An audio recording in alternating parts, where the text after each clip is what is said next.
Noong 2016, sinabi ni Presidente Duterte na wala siyang pakialam sa human rights. At kahit iutos pa ang pagpatay, walang makakaaresto sa kanya. Immune siya dahil matanda na siya pagkatapos ng termino. Sabi niya, wala silang laban.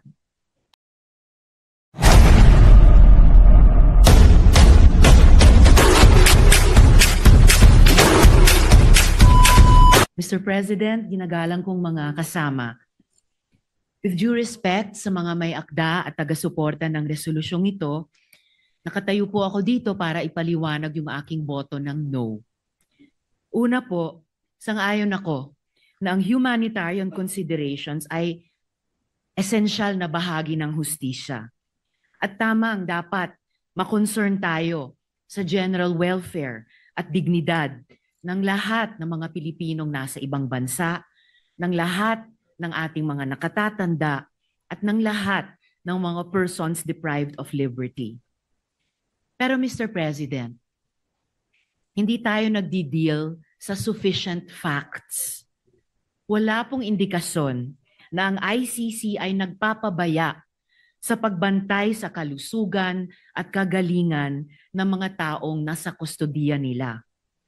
May panayam rin po, ilang araw ang nakalilipas, kung saan sinabi ng pamilya ni former President Rodrigo Duterte na he is well, even jolly, at kaya pa ngang makipag-usap tungkol sa maraming topic, kasama ang politika, flood control, at love life. Ang panawagan para ang gobyerno ay mag-advocate para sa interim release o house arrest ni former President Duterte, maaring nakakouch sa humanitarian terms. Pero nagmumukha ring isa pang halimbawa ng ating gobyerno na nagbibigay ng special treatment sa isang makapangyarihang individual.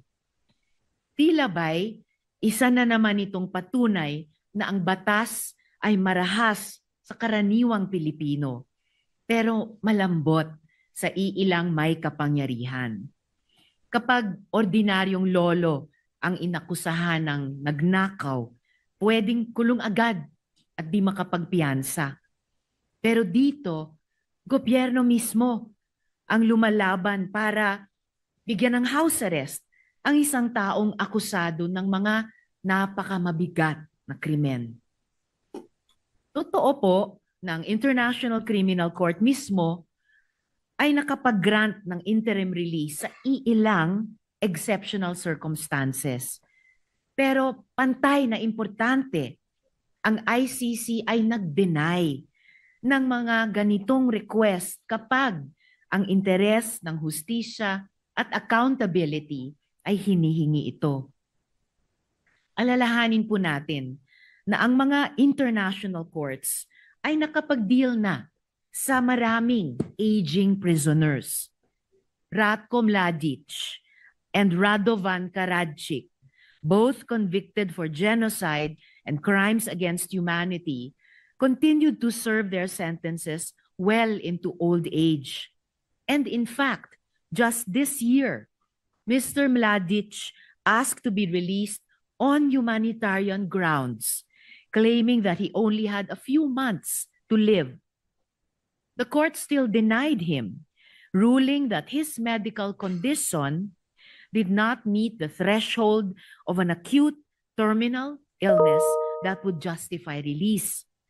Their continued detention was not seen as inhumane because their crimes were too grave, too devastating to entire communities.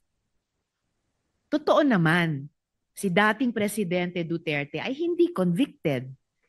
He stands accused pa lamang. Pero kahit sa kaso ng mga accused persons, nagpakita ang ICC ng pag-iingat. Laurent Gbagbo, the former president of Cote d'Ivoire, was denied interim release precisely because the vast network of supporters he commanded, which posed a risk to victims, witnesses, and to the integrity of the proceedings. Eventually, Gbagbo was acquitted. His day in court came, and he walked free, not because of an early release or house arrest, but because of a judgment. Si dating Presidente Duterte din ay pwede pang umasa sa ganoon. But the path there is through trial, not through early release or house arrest.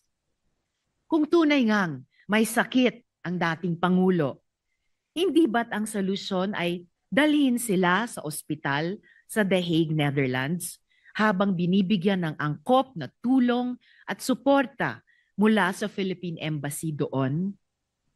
Mga kasama, ang mga atrocities ng tinatawag na war on drugs ay hindi mga guni-guni lamang. Sila ay mga winasak na buhay ng libo-libong mga mahihirap na Pilipino. Sila ay mga hiyaw ng mga nanay at tatay na ang mga anak kailanman ay hindi na umuwi. Sila ay mga walang markang libingan at yung kultura ng impunity na hanggang ngayon nagmumulto sa ating lipunan. Hanggang sa araw na ito, yang mga pamilya ng mga biktima ay nagdedemand pa rin ng hustisya, katotohanan at accountability, habang patuloy din silang natatakot para sa kanilang mga buhay. Samantalang dito po tayo, nagsusulong ng humanitarian considerations para sa individual na mismong akusado ng mga krimen laban sa kanila at laban sa humanity. Noong 2016, sinabi ni Presidente Duterte na wala siyang pakialam sa human rights. At kahit iutos pa ang pagpatay, walang makakaaresto sa kanya. Immune siya dahil matanda na siya pagkatapos ng termino. Sabi niya, wala silang laban. Tama ba si Presidente Duterte? Ang resolusyong ito ang magiging sagot ng Senado sa tanong na iyan. Alang-alang sa pagrespeto sa hustisya, fairness, at alaala nung ang mga buhay nila ay ninakaw at winasak. Ipagpaumanhin niyo po, Mr. President at mga kasama, hindi ko po in good conscience masuportahan ang resolusyong ito. Bumoboto po ako ng no. Salamat po, Mr. President.